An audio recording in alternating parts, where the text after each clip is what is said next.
if you have done all the other lessons and you've gone through all that, then you have you might even have got a guide, or you might have signed up for Vince's Sunday meeting and have participated there. And what you probably have realized is that a lot of people, whenever you enter anything, they ask you, have you gone through the gate? And I know that I haven't talked about that in the previous video, so I'm just gonna clarify what that means.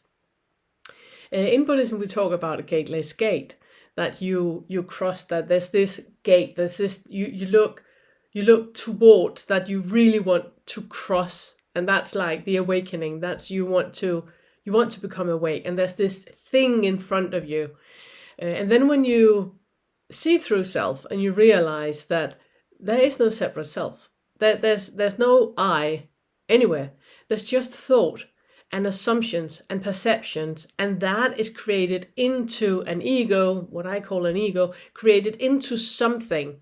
So nothing is created into something. And when you realize that, then you kind of pass through the gate, and when you turn around and look back, you see there was no gate, because obviously there wasn't.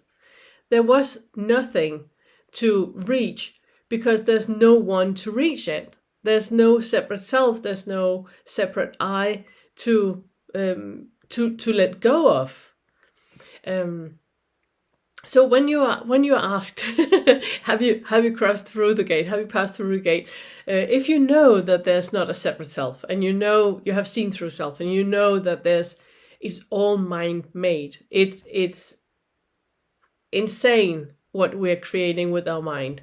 But you realize that it's just mind made. There's no physical thing that is an I. Just like if you look at a car, you look at a car and you say, this is a car. But how much do you remove from the car? If you remove the windshield and you remove one of the seats and you remove, how much can you remove until it's not a car anymore? And then how much do you add for it to actually be a car? Because it's by itself, it's not a car. It's the sums of it that creates that illusion of a something. So that's the nothing being created into a something. So if you're there and you have realized that, then when you ask the question, the answer is yes. Yes, I know there's not a separate self. I know that there's no entity, there's no agent, there's no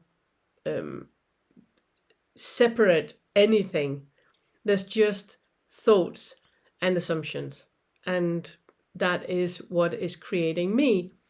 And I spoke with a friend the other day when I was trying to explain this thing about that is like, with the ego, because obviously the ego is not real. It's just a character. It's just a name we have given something to kind of like, just like Christmas is a name we have given to something, to say that's that part of the month, and that's what we do in this part of the world.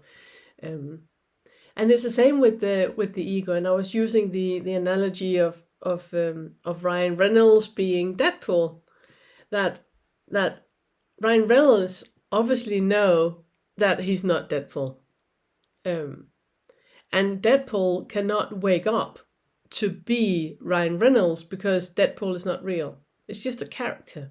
It's just a character. And your ego is like Deadpool. That's your Deadpool. So the character that you have is following a script where it's about your gender, your education, your thoughts, your past, your assumptions, all of that. That is part of the character. And that character cannot wake up. The ego cannot wake up because it doesn't exist. There's Ryan Reynolds, someone. Now I'm saying it like that. I'm going to further down the line, I'm going to dissolve that as well. But it's just for you to have an idea of which direction we're going.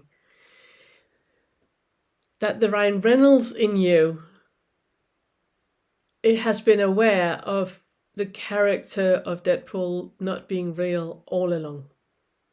And when you're done when the first fetter has fallen, and you're ready to move on to the second fetter, which is about doubt,